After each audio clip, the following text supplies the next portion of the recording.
আসসালামু আলাইকুম ওয়া রাহমাতুল্লাহি ওয়া বারাকাতুহু। আশা করি আপনারা সকলেই ভালো আছেন। আপনাদের সাথে আছি আমি মোহাম্মদ হাফিজুল ইসলাম। আমরা স্ক্রিনে একটি সার্টিফিকেট ডিজাইন করা দেখতে পাচ্ছি। আজকে আমরা এই সার্টিফিকেট ডিজাইনটি এমএস ওয়ার্ড এর মাধ্যমে কিভাবে ডিজাইন করতে পারি সেটাই শিখব ইনশাআল্লাহ। একদম সেম আমরা এই ডিজাইনটি করব। এজন্য আমি নতুন একটি পেজ ক্রিয়েট করে নিচ্ছি। আমি এখন এখান থেকে কন্ট্রোল এন ক্লিক করে নতুন একটি পেজ ক্রিয়েট করে নিলাম। সর্বপ্রথমে আমি যেটা করব, আমি এই যে আমার মেনু থেকে পেজ লেআউট মেনুতে চলে যাব। আমি একটু জুম করে দেখিয়ে দিচ্ছি আপনাদেরকে। এখান থেকে আমরা প্রথমত যেটা করব, এই যে ওরিয়েন্টেশন নামে একটা অপশন আছে পেজ সেটআপ বক্সের ভিতরে, এখানে ক্লিক করে এখান থেকে আমরা ল্যান্ডস্কেপ করে দিব। তারপর যেটা করব, আমরা এখান থেকে সাইজ করে নিব। এই সাইজের এখান থেকে আমি এই মোর পেপার সাইজের উপর ক্লিক করে যেখানে আমরা উইথ এবং হাইট দেখতে পাচ্ছি, আমরা এখানে উইথ দিয়ে দিচ্ছি 8 ইঞ্চি এবং হাইট দিয়ে দিচ্ছি 5.5 ইঞ্চি। ওকে, তারপর এখান থেকে আমি ওকে প্রেস করে দিচ্ছি। তারপর যেটা করব, আমি এখান থেকে মার্জিন যে টুলসটি আছে, এই যে মার্জিন টুলস, আমি এখানে ক্লিক করে দেব। এখানে ক্লিক করার পরে আমরা দেখতে পাচ্ছি এখানে হাফ ইঞ্চি অর্থাৎ 0.5 0.5 0.5 0.5 অর্থাৎ top left bottom right side সব দিকে হাফ ইঞ্চি পরিমাণ জায়গা আমি এখানে থেকে ক্লিক করে দিয়ে দিচ্ছি। ওকে, তাহলে আমরা কি করলাম, আমরা এখানে ল্যান্ডস্কেপ করলাম, তারপর সাইজ কাস্টমাইজ করলাম, তারপর হচ্ছে মার্জিন কাস্টমাইজ করলাম। এখন আমরা যেটা করব, এই পেজ লেআউটের ভিতরেই আমাদের এখানে এই পেজ ব্যাকগ্রাউন্ড যে বক্সটি আছে, এই বক্সের ভিতরে পেজ বর্ডার নামে একটা অপশন পেয়ে যাব। এখানে ক্লিক করে দিব। এখানে ক্লিক করার পরে এই যে আর্ট যে অপশনটি আছে, এখানে ক্লিক করে আমি এখান থেকে একটি ডিজাইন চুজ করে নেব। এখানে অনেকগুলো ডিজাইন রয়েছে, আপনার কাছে যেটা ভালো লাগবে আপনি সেটা এখান থেকে নিয়ে নেবেন। ঠিক আছে, তা আমরা এখান থেকে আর একটু স্ক্রল করে নিচের দিকে চলে যাচ্ছি।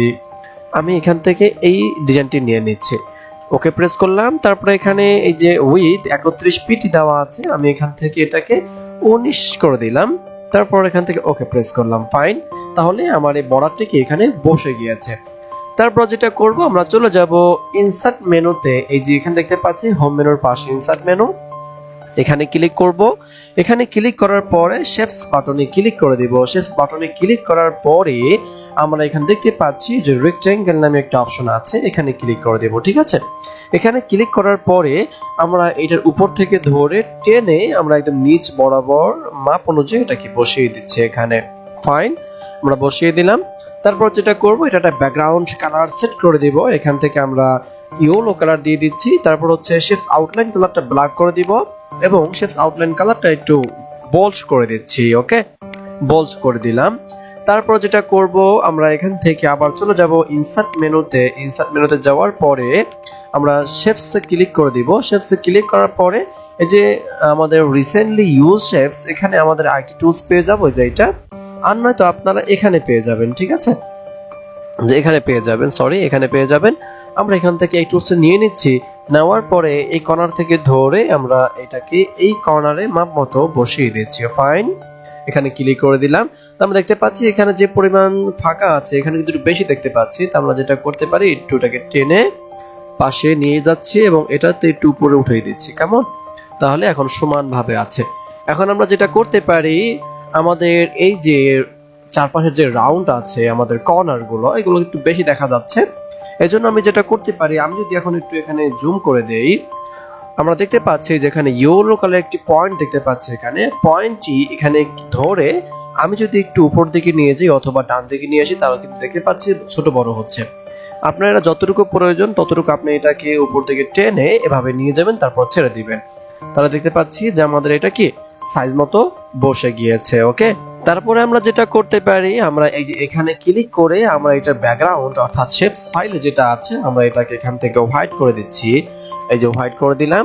তারপর শেপস আউটলাইন যেটা আছে আমরা এটাকে ব্ল্যাক করে দিব এবং এটাকে অবশ্যই একটু বোল্ড করে দিচ্ছি, তাহলে দেখতে ভালো লাগবে। ফাইন, এই হচ্ছে আমাদের চারপাশে বর্ডার ডিজাইন করা কিন্তু হয়ে গেল।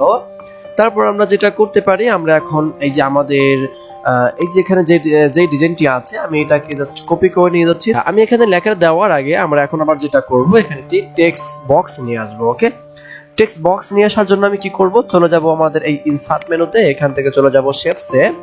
এখান থেকে বেসিক শেপস যে একটি বক্স রয়েছে বা অপশন আছে, এখানে দেখতে পাচ্ছি এখানে দেখতে পাচ্ছি যে আমাদের টেক্সট বক্স আছে, অথবা আপনাদের উপরেও থাকতে পারে। যদি উপরে না থাকে আমরা এখান থেকে এটাকে ক্লিক করে নিয়ে নিচ্ছি। ফাইন। তারপর যেটা করব, একদম এই কর্নার থেকে ধরে আমি কর্নার পর্যন্ত এটাকে বসিয়ে দিচ্ছি। ওকে, তারপরে এই শেপস এই টেক্সট বক্সটাকে যেটা করব, শেপস ফাইল থেকে নো ফাইল করে দিচ্ছি এবং শেপস আউটলাইন থেকে নো আউটলাইন করে দিলাম। ফাইন। তারপর আমি যে লেখাটি কপি করে নিয়ে আসছিলাম সেটা আমি এখন এখানে পেস্ট করে দিচ্ছি। পেস্টে ক্লিক করলাম, লেখাটা এখানে বসে গিয়েছে। আমি সময় নষ্ট করছি না, জাস্ট কপি করে পেস্ট করে দিচ্ছি। তারপর এখানে আমরা দেখতে পাচ্ছি যে এখানে একটি ডিজাইন রয়েছে। আমরা এই ডিজাইনটি কিভাবে আনতে পারি? আমি ডিজাইনটি আনার জন্য চলে যাব ইনসার্ট মেনুতে, এখান থেকে শেপস ফাইলে চলে যাব। এখান থেকে বেসিক শেপস এর ভিতর থেকেই আমরা বেসিক শেপস এর ভিতরে পাবো না এটা, আমরা এই যে স্টারস এন্ড ব্যানার্স যেই অপশনগুলো আছে আমরা এখানে পেয়ে যাব। আমি এখানে ক্লিক করে তারপর আমি এটা মাঝ বরাবর এটা অঙ্কন করে দিচ্ছি। ওকে, আপনি এটাকে মাঝ বরাবর পরে বসিয়ে নিতে পারেন। আমরা এতে ক্লিক করে তারপর হোমে এখানে সেন্টার করে দিচ্ছি। আমি এখন এটার উপরে মাউসের রাইট বাটন ক্লিক করে আমি এখান থেকে অ্যাড টেক্সটের উপরে ক্লিক করতে পারি। তারপর আমি এখানে লিখতে পারি সার্টিফিকেট। তারপর যেটা করব, আমি লেখাটা এখান থেকে কপি করব, মার্ক করব। মার্ক করার পরে আমি চলে যাব হোম মেনুতে। হোম মেনুতে যাওয়ার পরে এখান থেকে আমি একটু এটাকে বড় করতে পারি সাইজ মতো, তারপর এখান থেকে বল্জ করে দিতে পারি এবং এখান থেকে আমি একটি ফন্ট স্টাইল দিয়ে দিতে পারি। আমি এটা দিয়ে দিচ্ছি এবং আমি ফন্ট কালারটাকে এখান থেকে ব্ল্যাক করে দিব, তাহলে দেখতে ভালো লাগবে। এখন আমি যেটা করতে পারি, আমার এটা একটা ফন্ট মানে এই ব্যাকগ্রাউন্ড কালারটা চেঞ্জ করব, এই যে স্টাইলটার, এই জন্য চলে যাব ফরম্যাট মেনুতে। এখান থেকে শেপস আউটলাইন থেকে আমি যে কোনো একটি কালার এখান থেকে দিতে পারি। আমি পিঙ্ক কালার দিয়ে দিচ্ছি। আপনারা চাইলে এই যে আউটলাইন কালারটাও এখান থেকে চেঞ্জ করে নিতে পারবেন। ওকে, আমি একটু ম্যাচিং করে দিয়ে দিচ্ছি, তাহলে দেখতে ভালো লাগবে। তারপর যে লেখাগুলো আছে এই লেখাগুলো আমি আবার এখান থেকে কপি করে নিয়ে আসবো। আমি এখান থেকে এগুলোকে মার্ক করে একদম এই পর্যন্ত এগুলোকে কপি করে নিচ্ছি। কপি করে তারপর আমি আবার চলে যাব আমাদের নতুন যে ফাইলটি আছে, আমি এখন এখানে ইন্টার প্রেস করে নিচ্ছি। ইন্টার প্রেস করে আমি এখন এখানে এগুলোকে পেস্ট করে দিব। ঠিক আছে, আমি এখানে পেস্ট করে দিলাম। তাহলে এই লেখাগুলো কিন্তু এখানে বসে গিয়েছে। আমি এখন যেটা করতে পারি, আমি ইন্টার প্রেস করে একটু উপর দিকে নিয়ে আসলাম এবং আমাদের এখানে কিন্তু কোনো দেখতে পাচ্ছি না, অর্থাৎ একটি রেখা ছিল এখানে, সেই রেখাটি কিন্তু এখানে নেই। রেখাটি নেওয়ার জন্য আমি যেটা করতে পারি, আমি চলে যাব এখান থেকে ইনসার্ট মেনুর ভিতরে, এখান থেকে শেপস ক্লিক করব। এই যে একটি রেখা আছে আমি এখানে ক্লিক করে দিব। ক্লিক করার পরে আমি শিফট বাটনে ক্লিক করে তারপর কিন্তু এটা দিয়েছি। শিফট বাটনে ক্লিক না করলে কিন্তু এটা আঁকা বাঁকা হবে। আমি আবার এখান থেকে এটাতে ক্লিক করে শিফটে ক্লিক করে দেখেন, আমি যখন শিফটে ক্লিক করব না, আমার এটা কিন্তু আঁকা বাঁকা হতে পারে, অর্থাৎ একরুট কিন্তু সোজা নাও হতে পারে। এজন্য আমি এটাকে এখান থেকে কেটে ফেলতেছি। আমি আবার ইনসার্টে চলে যাব, এখান থেকে শেষ ফাইলে ক্লিক করব, এখান থেকে রেখাটাকে ক্লিক করে শিফট বাটন চেপে ধরে তারপর আমি মাউসের বাম বাটন চেপে ধরে টান দিব। ওকে, তাহলে দেখতে পাচ্ছি আমাদের এটা কিন্তু একদম সোজা হয়ে গেছে। আমি এখন এটাকে ব্ল্যাক করে দিব, এখান থেকে ব্ল্যাক করতে পারি অথবা আমরা শেষ আউটলাইন থেকে এটাকে ব্ল্যাক করতে পারি। ওকে, ব্ল্যাক করে দিলাম। এখন দেখতে কিন্তু আসলে খুব ভালো লাগতেছে। আমরা এভাবে যে কোনো সার্টিফিকেট ডিজাইন করতে পারি। আশা করি আপনারা বুঝতে পেরেছেন। তাহলে আজকের ক্লাসটা এই পর্যন্ত থাকবে। আল্লাহ হাফেজ।